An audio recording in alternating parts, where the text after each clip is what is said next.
श्रीमन्तं मुक्तिभर्तारं वृषभं वृषनायकं धर्मतीर्थकरं ज्येष्ठं वंदे नंतगुणार्णवम. पंचपरमेष्ठी भगवान की दोन्ही हातवर करून जय कर द्यायचो.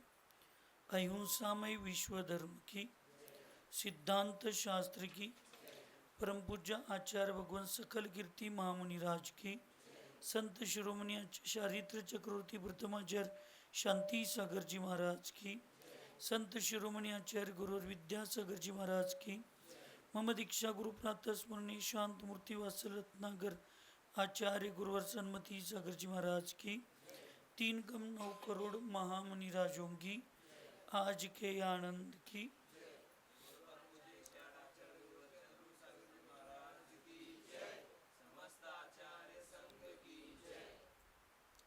आचार्य भगवंत सकल कीर्ती महामुनिराज मूलाचार प्रदीप या महान ग्रंथामध्ये पूर्वचर्चेमध्ये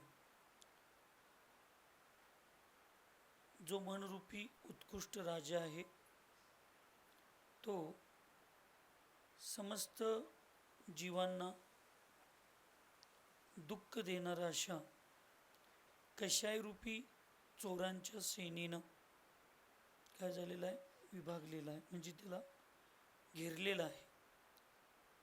अशा त्या राजाला योगी रूपी पुरुष ध्यानरूपी तलवाराच्या माध्यमातून त्या कषायरूपी सगळ्या चोरांना सेनेला मारतात आणि मनाला वशीभूत करून घेतात. म्हणजे मनाला धर्माच्या आधारावर स्थिर करतात. मन जे आहे ना ते आत्मा आणि पंचेंद्रिय विषय याच्यामधला एजंट आहे, दुवा आहे. ते मन कसं सांगेल तसं आत्मा आणि मन कसं सांगेल तसं ते पंचेंद्रिय विषय वागत असतात.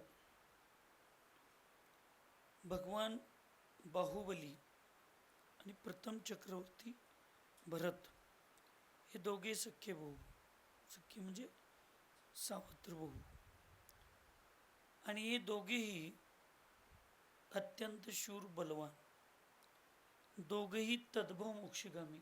ऐकायला का झोपालाय? तद्भव मोक्षगामी म्हणजे त्याच भावात ते मोक्षाला जाणारे होते. भरत चक्रवर्ती सगळं जिंकून आला षटखंड, आणि आदिनाथ भगवान जेव्हा मुनी महाराज दीक्षा घ्यायला राजा केली त्यावेळेला पोदनपूर बाहुबलीला दिलं, अयोध्या भरताला दिली, दोन्ही मुलांना आपलं आपलं राज्य दिलं आणि त्यांनी दीक्षा घेऊन आत्मकल्याणासाठी गेले. त्यावेळेला हा संपूर्ण षटखंड जिंकून आला भरत चक्रवर्ती, पण अजून बाहुबलीचे एक पोदनपूर जिंकायचं होतं, आणि ते जिंकल्याशिवाय याला षटखंड अधिपती असं कोण म्हणू शकत नव्हते. सत्ता किती वाईट असते बघा. सत्ता स्वतःच्या भावावर सुद्धा शस्त्र सोडायला मागे पुढे बघत नाही. हे वास्तविक नियम आहे. आणि ती सत्ताच ज्याच्या डोकीतनं निघून जाते बाहेरची, आणि ज्याची आत्मसत्ता त्याच्या डोकीत पक्की बसते, तो व्यक्ती मग या बाहेरच्या सत्तेला क्षणिक म्हणतो आणि शाश्वत आत्मसत्तेच्या मागे लागत असतो. पण शाहीक सम्यक दृष्टी असून सुद्धा भरत चक्रवर्तीच्या लक्षात आलं नाही, मी किती दिवसाचा आहे, ही सत्ता किती दिवसाची, हे बाह्य अस्तित्व किती दिवसाचं, कधी ना कधी तर मला जायचं आहे, हा पर्याय सोडायचा आहे, हे सगळं सोडायचं आहे. आणि या ठिकाणी हे सगळं करत असताना मी म्हणजे आत्मा, मला त्या आत्म्याची सत्ता सुरक्षित ठेवायची, ती शाश्वत आहे, हे त्याच्या लक्षात आलं नाही. आता त्याच्या लक्षात आलं नाही, तुम्ही आम्ही कुठल्या झाडाचा पाला. पण त्याच्या ज्या दिवशी लक्षात आलं त्या दिवशी त्यानं आत्म्याचं कल्याण करून घेतलं. तसं तुम्ही कारंदवाडीवाल्यांनो, जोपर्यंत हे तुम्हाला समजणार नाही आणि जोपर्यंत तुम्ही ह्याच्यावर श्रद्धा ठेवणार नाही, आत्म्याच्या शाश्वत स्वरूपावर, स्वभावावर, तोपर्यंत ती बाहेरची सत्ता तुमच्या डोकीतनं जाणार नाही. आणि बाहेरची सत्ता जोपर्यंत तुमच्या डोकीतनं जाणार नाही तोपर्यंत आपल्याला वास्तविक सत्य, एका म्यानमध्ये एकच तलवार बसणार, एक तर सत्याची नाहीतर एक तर असत्याची, एक तर सम्यक्त्वाची नाहीतर एक तर मिथ्यात्वाची, एक तर ज्ञानाची नाहीतर एक तर अज्ञानाची, एक तर शाश्वतीची एक तर नाशवतीची. कुठल्या सत्तेत आम्ही मग्रूर झालो सांगा?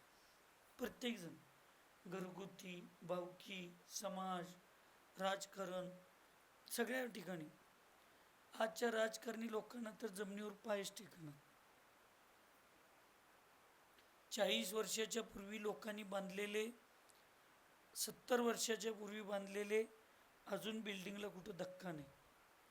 ते पाडून यांचं नाव लावायसाठी नवीन बिल्डिंग बांधली आणि बांधून 6 महिने झाले नाही तर का गळायला चालू झाली. तरी पण ही चांगली आणि तरी पण ती बाद. इंग्रजांनी 100 वर्षापूर्वी धरण बांधले, पूल बांधले. त्यांचे पत्र येतात की आता 100 वर्ष झाले, त्याचं जीर्णक्षीर्ण झाले, नवीन बांधता बघा. ही तरीसुद्धा ती अजून फुल मजबूत आहेत. यांची 6 महिन्यापूर्वी बांधलेले फुल खचून गेली परवाच्या पावसात. तरी पण आम्हीच बरोबर आहे. ही जनरल, हे सगळं राजकारण कोण पण असू दे. आणि या राजकारणामध्ये एकच आहे, मी बरोबर आणि तू चुकीचा. इथं सत्याला काही किंमत नाही, काही नाही. मी म्हणतोय ते सत्य. पण चांगले चांगले राज्यकर्ते ज्या मातीत घडले, ज्यांनी दुरुपयोग केला त्याच मातीत त्यांना गाडलं गेलं. हिटलरसारखा होऊन गेला, सद्दाम हुसेनसारखा होऊन गेला, जगातलं सांगायला लागलो. असल्या क्रूर लोकांना सुद्धा जगानं माफ केलं. भारतामध्ये अनेक चांगले चांगले मंत्री होऊन गेले, प्रधानमंत्री होऊन गेले, पण कधी ना कधी तर त्यांचा अंत झाला. सत्तेचा ज्याने दुरुपयोग केला ते 22 वर्षात संपून गेले. मग आत्ता मी जर याचा दुरुपयोग करत असेल तर आत्ताचं सरकार तर म्हणते आम्ही आध्यात्मिक आहे. मग या आध्यात्मिक सरकाराला कर्मसिद्धांत लक्षात आला पाहिजे की आमचं भविष्य काय. चांगलं करत असेल तर आमचं भविष्य आहे, इतर. पण लोक या सत्तेसाठी इतक्या खालच्या लेवलला गेली. भाऊ भावावर शस्त्र उगारला, मुलं जन्म देणाऱ्या आई वडिलांना मारून टाकावं लागली. 5-6 दिवसापूर्वी नातवानं आजीलाच मारून टाकलं. बहीण भावाला सुपारी देऊ लागली भावाची. भाऊ बहिणीच्या घरात जाऊन मारामारी करू लागले. कशासाठी? थोडक्यात प्रॉपर्टीसाठी, संपत्तीसाठी. किती दिवसाची आहे प्रॉपर्टी? किती दिवसाची आहे संपत्ती? पण ही आमच्या लोकांच्या लक्षात येईना. तसंच त्या भरत चक्रवर्तीच्या सुद्धा लक्षात आलं नाही.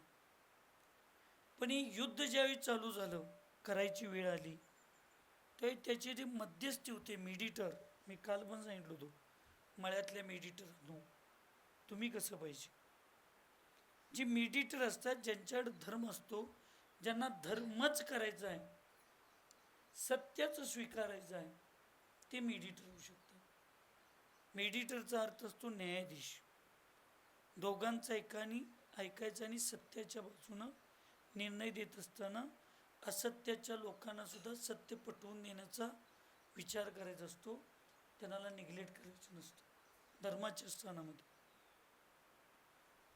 दोन्हीकडचे मंत्री, भरताचे पण मंत्री आणि बाहुबलीचे पण मंत्री, सेनापती, सगळे एका ठिकाणी आले आणि ते म्हणले बाई ह्यो पण तद्भव मोक्षगामी, तो पण तद्भव मोक्षगामी. एक कामदेव आहे, एक चक्रवर्ती आहे. दोघं मरणार आहे, दोघं मोक्षाला जाणार आहेत. यातला एकही मृत्यूला जाणार नाही. पण ह्या दोघांच्या भांडणात आम्ही सगळी किती हजारो लाखो सैन्य मारून टाकायची. दोघांचे मेडिटर तिथे गेले आणि त्या ठिकाणी जाऊन त्या दोघांना समजावून सांगितले की बाबा तुम्ही कामदेव आहे, तुम्ही चक्रवर्ती आहे, तुम्ही दोघेही तत्व मोक्षगामी, तुम्ही शेवटला दीक्षा घेऊन मोक्षाला जाणार आहे. तुमचा याच्यात दोघांचा मरण होणार नाही, पण आमच्यासारख्यानं तुम्ही विनाकारण कामात लागलात तुमच्या दोघांच्या पुन्हा. त्यामुळे युद्ध होईल ते तुमच्या दोघांच्यातच होईल. आणि मग सांगितले जलयुद्ध, मलयुद्ध आणि नेत्रयुद्ध. जलयुद्ध म्हणजे दोघंजण पाण्यात उभं राहायचं आणि आयुष उगाच समुद्रात नदीत गेल्यावर एकमेकाला पाणी मारतो की आपण, तसे एकमेकाला पाणी मारायचं. कोण दमल तो हारला.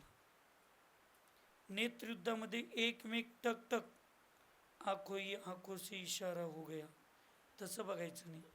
असं एकटक एकमेकांच्याकडे बघायचं. कोणाची पापणी लवकर हलल त्याचा पराजय.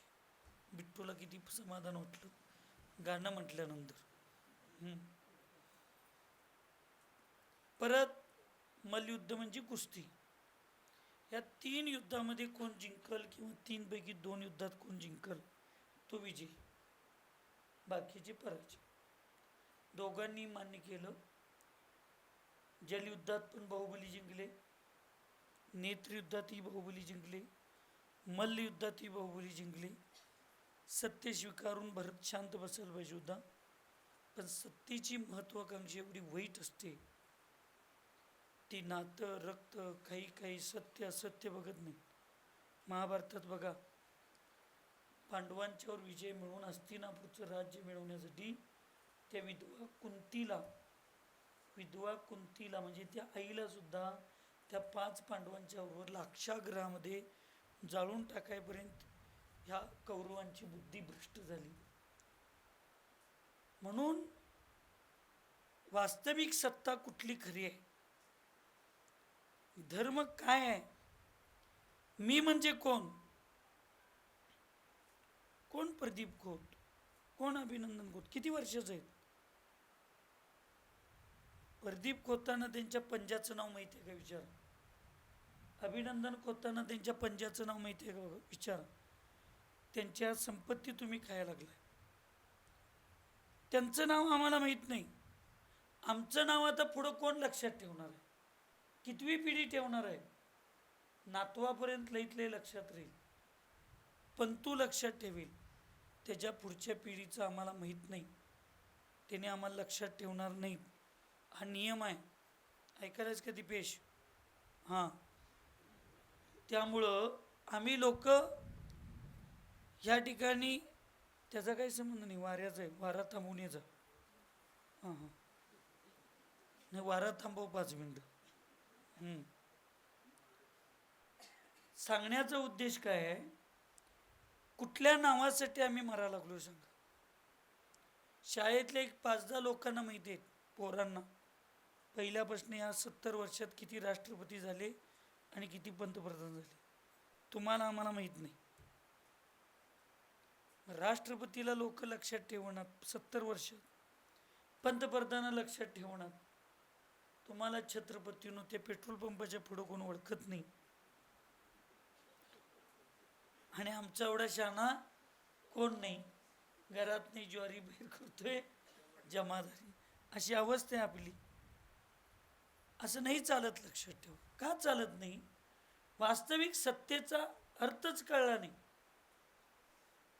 महासत्ता म्हणून एक जैन धर्मात एक व्यवस्था आहे, महासत्ता. त्या महासत्तेचा विषय तुम्ही जोपर्यंत लक्षात घेणार नाही तोपर्यंत तुम्हाला धर्मच कळणार नाही आणि रागद्वेष होणार नाही.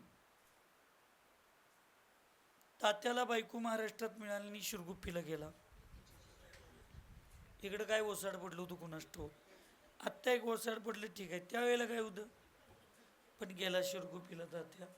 जाऊ दे, तात्यानं शिरगुप्पीतनं बायको घेऊन आली.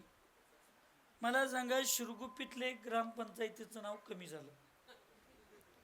शिरगुप्पीतल्या ग्रामपंचायतीचं एक नाव कमी झालं, कारंदवाडीच्या एक ग्रामपंचायतीत नाव वाढलं.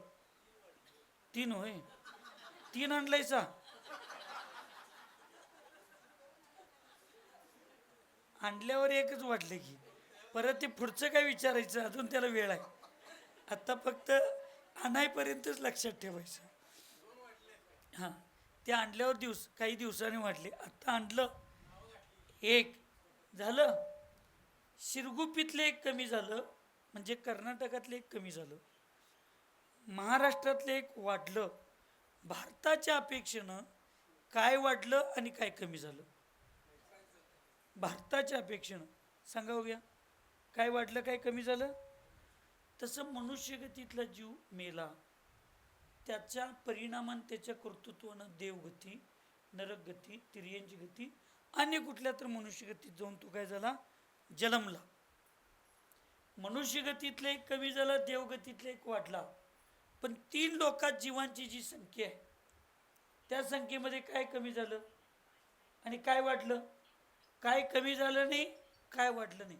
हीच महासत्ता समजावून घ्यायची. ही महासत्ता अशीच आहे, जीवाचं अस्तित्व कुठं संपलं नाही. त्या राज्यातनं या राज्यात आला, त्या गावातनं या गावात गेला, काननवाडीतनं कारंदवाडीत आला, एवढंच फरक झालं. जर कानडवाडी आणि कारंदवाडीत आला असेल तर मला सांगा जिल्ह्याच्या अपेक्षेनं काय फरक पडला? त्यातली एखादी मुलगी जर आता कारंदवाडीतल्या आष्ट्यात गेली असेल, आष्ट्यातनं कारंदवाडीत आली असेल, वाळवा तालुक्याच्या अपेक्षेनं काय कमी झालं? त्यातल्या त्यात कारंदवाडीतली एखादी मुलगी कारंदवाडीतच आपल्या लग्न करून घेतली असेल तर मला सांगा कारंदवाडीतलं काय नाव कमी झालं? एक खोतांच्यातलं कमी झालं असेल, एक वाडकऱ्यांच्यात वाढलं असेल, एक वाडकऱ्यांच्यातलं कमी झालं असेल, खोतांच्यात वाढलं. कारंदवाडी ग्रामपंचायतीत काय कमी झालं, काय जास्त झालं? कळालंय की नाही? सांगा लागलो ते. मग आपण गेला मेला म्हणजे काय झालं नेमकं? तसं सत्ता सत्ता काय आहे? सत्ता किती दिवसाची आहे? काही नाही. एकमेव आत्म्याची सत्ता ही शाश्वत सत्ता आहे. आणि त्या आत्म्याच्या वास्तविक सत्तेला आम्ही जुगाडून देतोय, सोडून देतोय. आणि जे संपणार आहे त्या सत्तेसाठी आम्ही रात्रंदिवस पाप करत बसलोय, भांडत बसलोय. हे वास्तविक लक्षात ठेवा. त्यामुळे एकी जर असेल तर 10 घरं सुद्धा इतिहास घडवू शकतात. आणि जर एकी नसेल, एकमेकात प्रेम नसेल, विश्वास नसेल, मीच लई शाना म्हणून जर आम्ही घरात आणि जगात जगत असेल तर अतिशाना त्याचा बैल रिकामा, हे नियमानं लक्षात ठेवा. त्यामुळं ह्या सगळ्यामध्ये त्याचा विजय झाला बाहुबलीचा. त्या भरताला महत्वाकांक्षा निर्माण झाली आणि त्या भरतानं चक्ररत्न सोडलं. कुणावर? ऐकलंय का? झोपालाय? कुणावर? भावावर. स्वतःच्या भावावर चक्र सोडलं. आता ऐका, चक्र हे पुद्गल आहे. चक्र त्याचा सुद्धा एक नियम आहे चक्ररत्नाचा. स्वतःच्या रक्ताचा, ज्याचा मालक, त्या चक्राचा मालक कोण आहे, त्या मालकाच्या पारिवारिक व्यक्तीवर ते कधी आघात करत नाही. ते बरं बाहुबलीपाशी गेलं, त्याला एक फेरी मारली आणि उलट ते बाहुबली भरतापाशी येऊन थांबलं. जर एक चक्राकडं, पुद्गल चक्राच्या नियमात एवढी नीतिमत्ता असेल तर आपण मनुष्य आहे. तसल्यात आपण जैन धर्मात जन्मलोय, तसल्यात आपण धार्मिक स्थानात भागात जन्मलोय.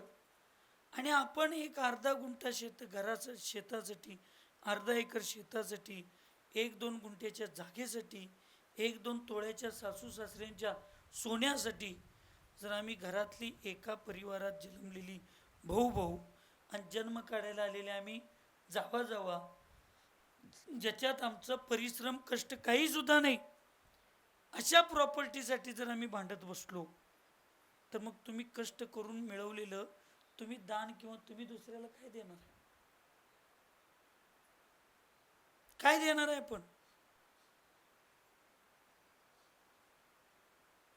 आणि ज्यावेळी चक्ररत्न सुद्धा मला मारायला सोडला, हे सत्तेचं वास्तविक सत्य लक्षात आल्यानंतर बाहुबलींना वैराग्य झालं. आणि जिंकलेलं सुद्धा, आता 3 ठिकाणी विजय झालता म्हणजे आपलं पोधनपूर तर यांचं होतंच, पण भरताची अयोध्या आणि षटखंड सगळं कोणाचं चालतं? बाहुबलींचं. या विश्वातील एकमेव असा महायोद्धा आहे, महावैरागी आहे, जो जिंकल्यानंतर सुद्धा सगळं भावाला देऊन दीक्षा घेतो. अशा बाहुबलींचं नुसतं नाव घेऊन चालते, जयकारे घेऊन चालते, हे बोल नका, जयकारे घेऊन चालते, केवळ पूजा करून चालत्या. आम्ही काय शिकलो त्यांच्याकडं? आम्ही म्हणतो तुमचं आहे, तुमच्याकडे आहे, ते देऊ नका. ज्याचं त्याचं घेऊन प्रत्येकजण सुखी समाधानी तर राहावा. कशासाठी आपण स्पर्धा करायची? कुणासाठी करायची? हे अजून आम्हाला कळना झालं. आणि महावीर जयंतीला घोषणा देतायचा, जैन मुनी देखलो त्याग करणं शिकलो. कोण त्याग करायचं? त्याग कोण करायचं? अजून तुमची पूजा जानेवारीत आहे, अजून तुमची पूजा जानेवारीत आहे. सवाल परवा दिवशी आहे. आज एक अजैन व्यक्ती येऊन आहारदानासाठी 5,000 रुपयाची घोषणा करून जातो. एक आमच्यातली महिला गुप्तदानामध्ये अर्धा तोळं सोनं घोषणा करून जाते. मग तुमच्या पूजेबद्दल आस्था त्या अजैनांच्यात जास्त आहे काय तुम्ही दान न देणाऱ्या जैनांच्यात जास्त आहे? कुणाच्यात आहे? मग आम्ही कुणाला त्याग करायला शिकवायला लागलो? सुरुवात आमच्यापासून व्हायला पाहिजे. आणि बाहुबली भगवंताने ती त्याग केला आणि जाऊन आपलं आत्मकल्याण करायला मुनी दीक्षा घेऊन साधना करू लागली. मला सांगायचं होते उदाहरण, कारण हे मन आहे ना, मन हे मेडिटर आहे आत्म्याचं आणि पंचेंद्रियामधलं. हे मेडिटर जर चांगला असेल, तो जर व्यवस्थित निस्वार्थी असेल, निष्पक्ष असेल, ते निर्लोभी असेल, ते धार्मिक असेल, तर मग या दोघांच्या मध्ये बरोबर ते कॉम्बिनेशन करून दोघांच्या मध्ये ताळमेळ घालते. पराजय करण्यासाठी ध्यानरूपी तलवारानं तो मारत असतो, योगीजन महापुरुष साधू. मग ती योगीजन ध्यानाच्या माध्यमातून काय काय करतात तर इथं सांगतात, ध्यानेन निखिलान योगान मूलोत्तर गुणान परान शमेंद्रिय दमाधिश्च नयंती पूर्णतां विदा. आचार्य भगवान सांगतात, चतुर पुरुष इस ध्यान के ही द्वारा समस्त योगों को उत्कृष्ट मूल गुण तथा उत्तर गुणों को उपशम परिणामों को और इंद्रियों के दमन को पूर्ण रूप से प्राप्त करते हैं. एक 5-6 वर्षाच्या पूर्वीची गोष्ट आहे. मी काय तसला पैसा द्या असे एकांतानं म्हणत नाही, पण काय उद्योगात असेल त्यातला उद्योग जरी चांगला असला तरी काही पैसे असतात घरात ठेवलेले असतात. एका गावची लोक, त्या उद्योगपती ते गावातलाच असतो पण राहायला बाहेर गेलेला असतो, त्याला जाऊन निवेदन करतात, आपल्या गावात मंदिर बांधायला लागलोय, त्याला तुम्ही दान द्या. सत्य घटना आहे. मंदिर बांधालोय, तुम्ही एवढे उत्कृष्ट स्थानावर आहात, तुमची परिस्थिती चांगली आहे, आपल्या गावातल्यांची लोकांची संख्या कमी आहे, तुम्ही मदत करा आणि एक कुठली तर महत्त्वाची मोठी जबाबदारी घ्या. एक 10-20 लाखाची अशी मोठी जबाबदारी मंदिरासाठी घ्या.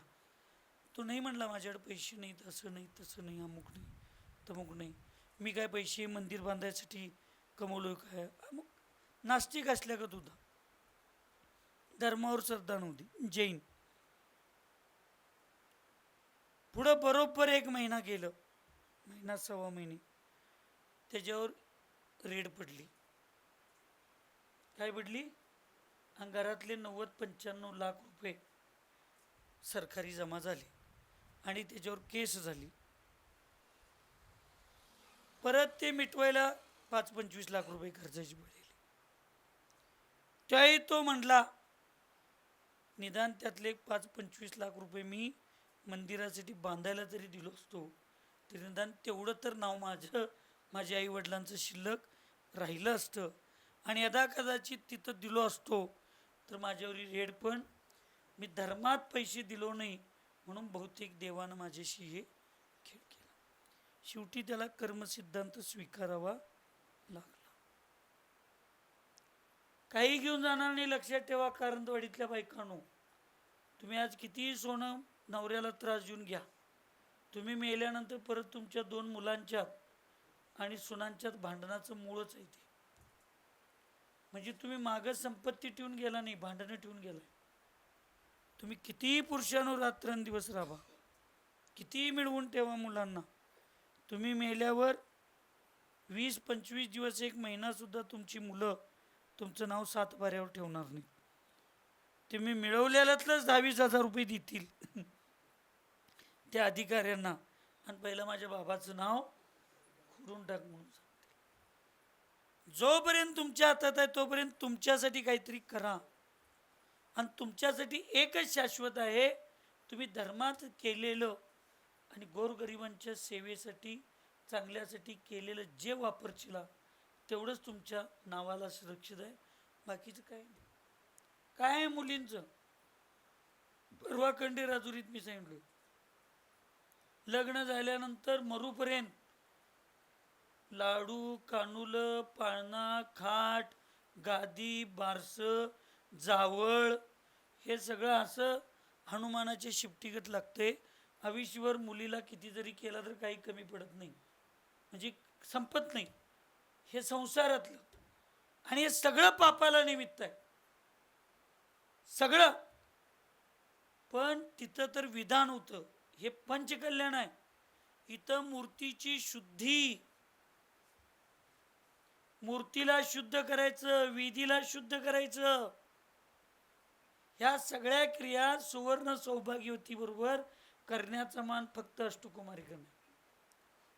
मातेची गर्भशुद्धी, 15 महिने मातीची सेवा, तिला धर्मध्यानामध्ये गुंतवणं आणि तीर्थंकरांच्या सारख्या बालकाला जन्म देण्यासाठी अष्टकुमारिकां सुवर्ण सौभाग्यवती फार निमित्त असते,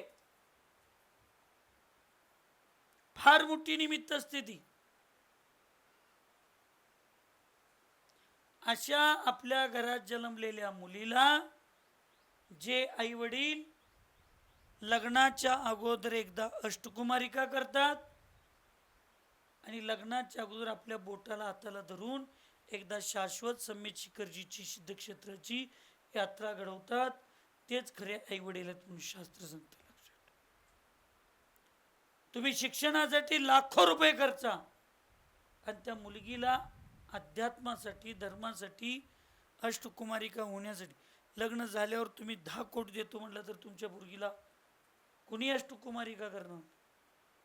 आज लग्न झालंय, अजून संसारातल्या कुठल्याही गोष्टी तुमच्या झाल्या नाहीत आणि उद्या तुमच्या मुलगीला तुम्ही सवाल धरतो म्हटला आणि लग्न ते पूजा झाल्यावर तिच्या सांसारिक कार्यात ती भाग घेईल म्हटला तरी तुमच्या मुलगीला परवानगी नाही. लक्षात,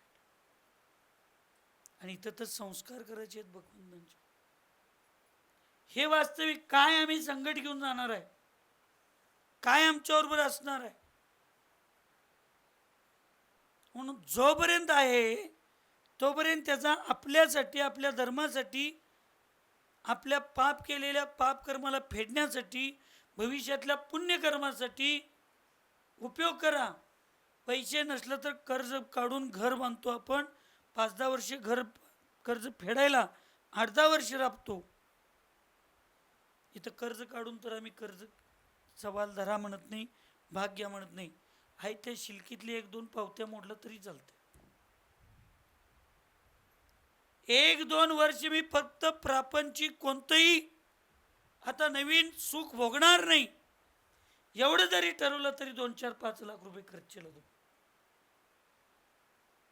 मुलींच्या लग्नात 1-2 थोडं सोनं कमी घालून आयुष्यभर सोनं घालायला तिला वेळ आहे, पण अष्टकुमारिका करायला परत वेळ नाही, ही भूमिका समजावून घ्या. ते घातलेलं सोनं कोणतं चोरून नेईल, परिस्थिती आली तर ते मोडावं लागेल, पण अष्टकुमारिका इंद्रायणी आधीहून मिळवलेलं पुण्य मरूपर्यंत कधी संपत नाही, लक्षात ठेवा.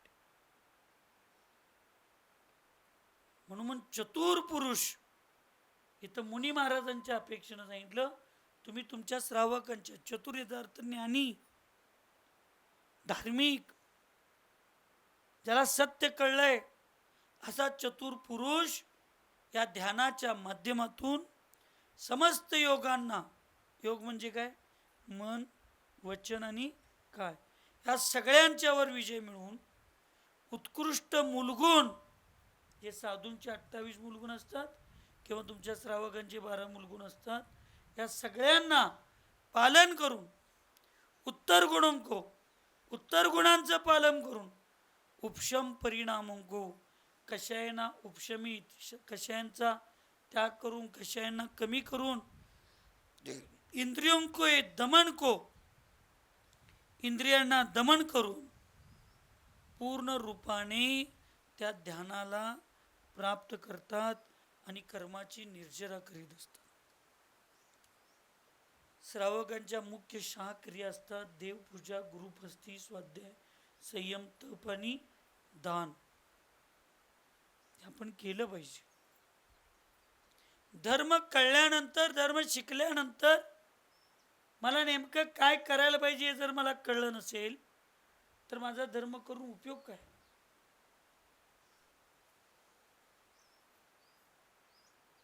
म्हणून माता भगिनींनो, इथल्या माझ्या भव्य पुरुषांनो, वास्तविक एक फार मोठी संधी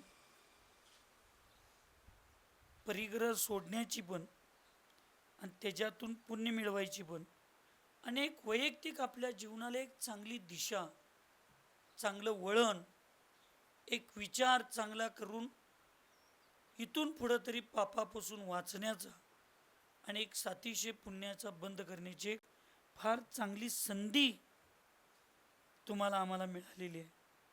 त्या संधीचा फायदा आपण घेतला पाहिजे.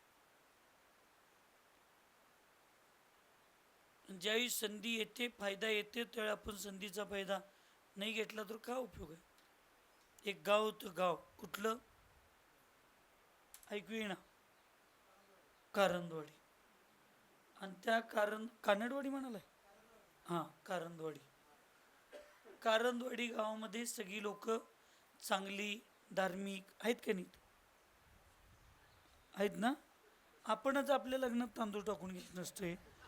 लोकांनी म्हटलं पाहिजे चांगलं आहेत. तुम्ही म्हणायचे महाराज आता तुम्हालाच माहीत चांगले आहेत का वाईट आहेत, तुम्ही निर्णय द्या म्हणायचं. तुम्हीच म्हणायला लागलाय आम्ही चांगलं आहे म्हटल्यावर किती चांगले आहेत ते परवा दिवशी कळते. आणि कोण कोण चांगले आहेत ते पण परवा दिवशी कळते. मग या सगळ्या तिथे एक अत्यंत मोठं गोडाऊन होतं, बंद पडलेलं होतं. आणि एक आंधळा माणूस ज्याच्या डोळ्याला दिसत नव्हतं, असं तो रस्त्यानं चालत चालला होता. आणि त्याला जात असताना त्याला काही कळलंच नाही, आंधळाच होता.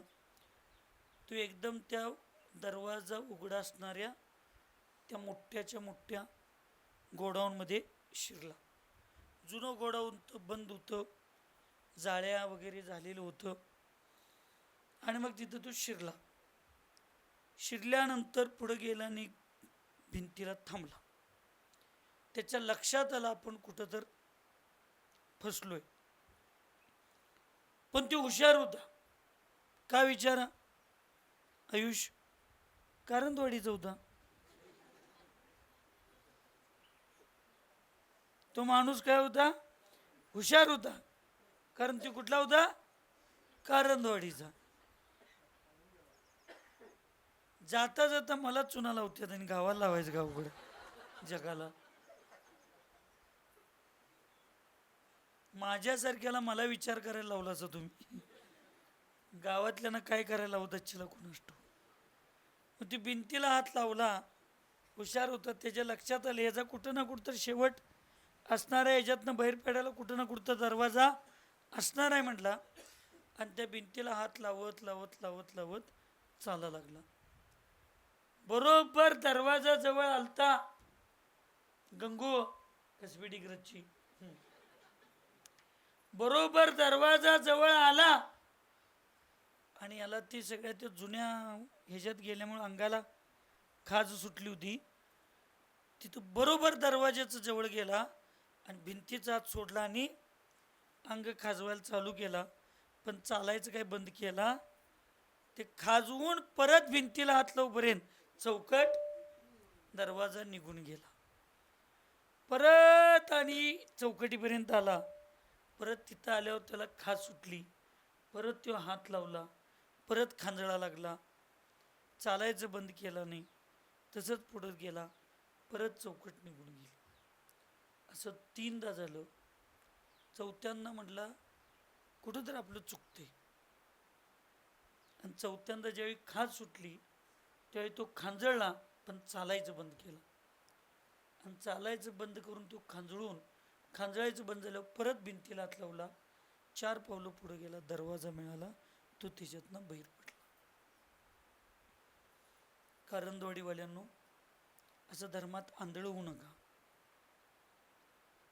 तुम्हाला याच्या आत फसलायचा तुम्ही. बाहेर पडाचा दरवाजा तुमच्यापाशी आलाय आता ह्या पूजेच्या निमित्तानं. मी केवळ पैशाचं सांगाल नाही तुम्हाला, मी केवळ सवालाचं सांगाल नाही.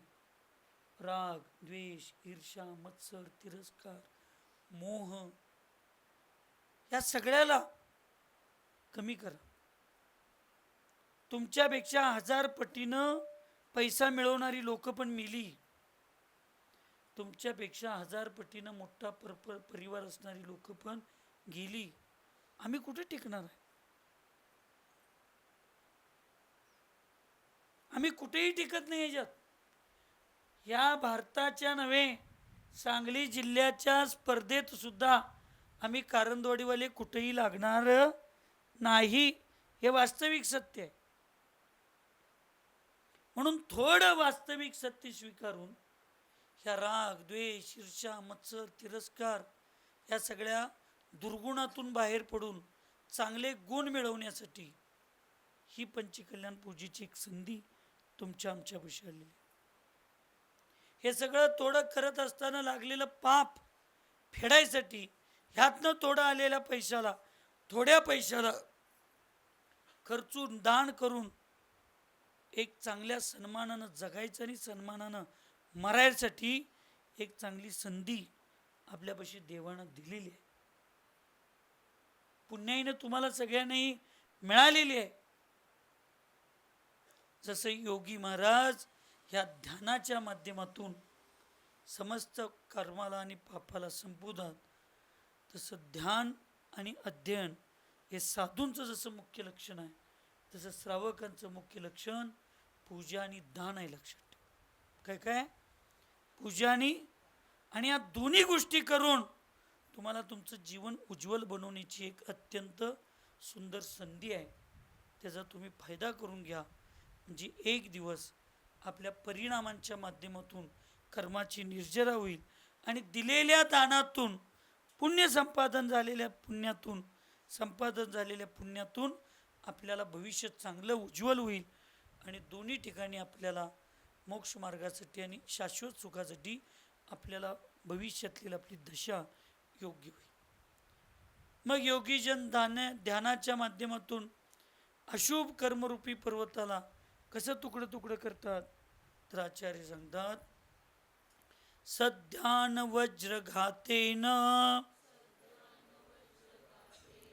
धृतम दुष्कर्म पर्वतान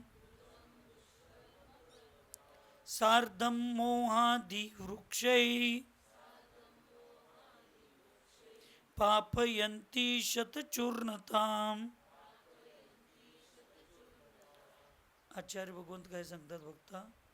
वे मुनिराज, श्रेष्ठ ध्यान रूपी वज्र की चोट से मोहादिक वृक्षों के सात सात अशुभ कर्मरूपी पर्वतों के सैकड़ों टुकड़े कर डालते हैं. ते महामुनिराज कसे असतात? ध्यानरूपी वज्र. मगाशी अग्नीचा उदाहरण देऊन जाळून टाकलं म्हणले. आता वज्र म्हणजे मजबूत. हनुमानाचं खरं नाव जैन धर्माप्रमाणे श्रीशैल आहे.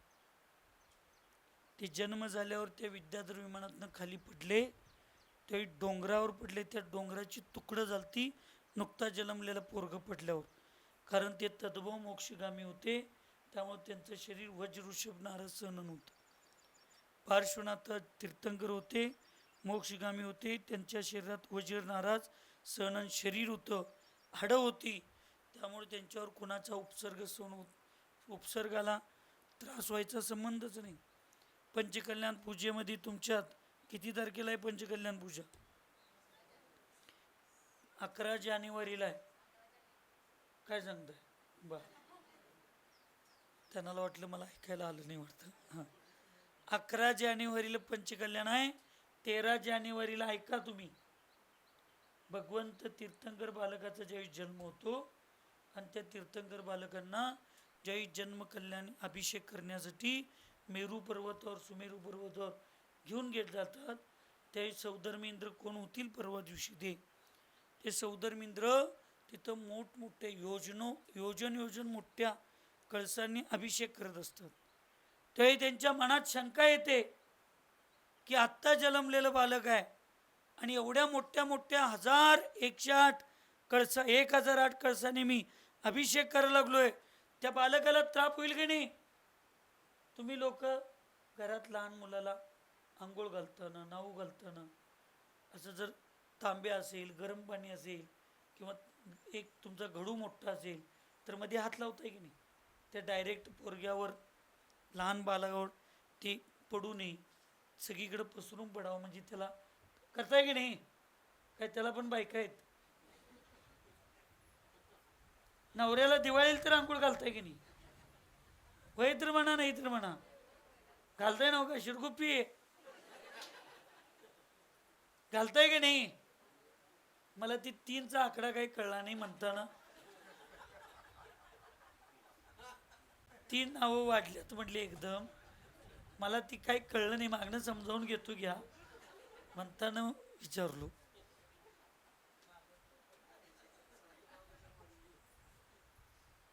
घालतो की नाही आपण आंघोळ? त्यावेळेस जर कडक पाणी असेल समजा, किंवा असं जर डोक्यावर एकदम घालताना ती धारा जोरात पडली तर त्रास होईल, म्हणून आपण बायका हात घालतात की नाही मध्ये. तसं त्या तीर्थंकरांना अभिषेक करताना बालकाला सुमेरू पर्वतावर सौधर्मेंद्राला शंका आली. आणि सौधर्मेंद्राला शंका आल्यावर जन्मताच अवधिज्ञान असते तीर्थंकरांना. आणि त्या तीर्थंकर बालकाला लक्षात आल्यावर डाव्या पायाचा अंगठा नुसता सुमेरू पर्वतावर ते दाबतात तर सुमेरू पर्वत हलायला चालू होतं. मग सौधर्मेंद्राला अवधिज्ञानात कळतं की मी घेतलेली शंका, एवढ्या महाशक्तिशाली तीर्थंकर बालकावर घेतलेली शंका माझ्या मूर्खतेचं लक्षण आहे. हे मला दाखवण्यासाठी तीर्थंकर बालकांनी अंगठा दाबला. त्यावेळी त्या बालकाची ती क्षमा मागतात आणि माझी चूक झाली, मला माफ करा म्हणतात आणि मग अभिषेक करतात. असं वज्रासारखं त्यांचं शरीर असतं तीर्थंकरांचं, मोक्षाला जाणाऱ्या जीवांचं.